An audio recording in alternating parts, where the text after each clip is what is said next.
చెప్పండి మంత్రి గారు ఏం ఎస్ సార్. అరే మీకు అభినందనలు చెప్పదా సార్? మీరు ఆ కుర్చీలో బ్రహ్మాండంగా సభ నిర్వహిస్తున్నారు. ముందుగా మీకు అభినందనలు. మీకు పదోన్నతి కూడా రావాలని మనస్ఫూర్తిగా కోరుకుంటున్నాను సార్. ఒకటి. రెండోసారి నిజంగా మా పొన్నం ప్రభాకర్ అన్న అంటే ఒక్క లంబాడ మంత్రి లేరన్నా, ఉంటే తప్పేం లేదు, పెట్టాలా మేము కోరుతున్నాం. మా పార్టీ నుంచి కూడా తప్పకుండా ఒక ట్రైబల్ బిడ్డ, ఒక లంబాడ బిడ్డ తప్పకుండా మంత్రి కావాలని కోరుతున్నా సార్. ఎవరైనా మాకు అభ్యంతరం లేదు, కానీ అయితే మంచిదని కోరుతున్నాం. తప్పే ఉంది సార్. అధ్యక్ష సార్ నేను చెప్పనేయండి సార్, మీ గురించే చెప్తున్నా సార్. సార్ మా పొన్నం ప్రభాకర్ అన్న నాకు పాత దోస్తు సార్. 2009 నుంచి మేము దోస్తులం సార్. పర్సనల్ ఇప్పుడు కూడా దుష్మన్ కాదు, ఇప్పుడు కూడా దోస్తే. రాజకీయమే ఇదే సార్. అయితే కానీ అన్న మాట్లాడితే ఇలా బాగా అనిపించింది సార్. ఆవేశంతో మా మహేశ్వర్ రెడ్డి నీళ్ళు ఇచ్చేదాకా పోయింది సార్ కథ. ఆవేశంతో ఊగిపోతూ తెలంగాణ గురించి తన కమిట్మెంట్ తను ప్రదర్శించిన తీరు ఏదైతుందో నాకు బాగా నచ్చింది సార్. ముఖ్యమంత్రి గారు, నేను వారిని అభినందిస్తున్నా పొన్నం ప్రభాకర్ గారిని.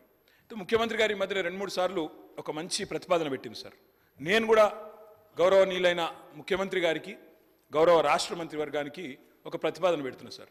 ముఖ్యమంత్రి గారి మధ్యన 2-3 సార్లు అన్నారు, నేను కూడా అదే ఉటంకిస్తున్నాను తప్ప కొత్తదేం చెప్తలేను సార్. ఇలా మా మంత్రుల కమిట్మెంటు, మా ప్రభుత్వం యొక్క కమిట్మెంట్ చూస్తే చాలా చాలా ఆనందంగా ఉంది సార్, చాలా గొప్పగా అనిపిస్తున్నది.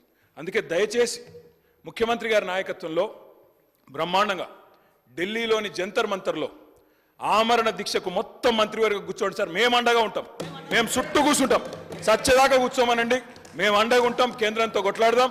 మొత్తం మంత్రివర్గం మంచిగా జంతర్ మంతర్లో కూర్చోండి. ఎమ్మెల్యేలు అందరం వస్తాం, ఎంపీలు అందరం వస్తాం, అందరం పోయి కూర్చుందాం, అంతూ చూసుకుందాం సార్. ఎందుకంటే ముఖ్యమంత్రి గారి ఈ మధ్యన ఒక్కసారి కాదు, రుణమాఫీ అంటే హరీష్ రావు దీక్ష చేయాలంటాడు, ఉద్యోగుల సమస్యలు, నిరుద్యోగుల సమస్యలు అంటే నన్ను ఆమరణ దీక్ష చేయమంటాడు. అందుకే నేను అడుగుతా ఉన్నా సార్, మొత్తం కేబినెట్ కూర్చోండి, మేము అండగా నిలబడతాం, 1000 మంది వస్తాం. మీరు నిధులు తెచ్చుడో కేబినెట్ కు అంటే ఏం కావాలని నేను కోరుకోను సార్. ఆమరణ దీక్ష కూర్చోవాలని చెప్పి మనస్ఫూర్తిగా మీ కమిట్మెంట్ అభినందిస్తూ ధన్యవాదాలు.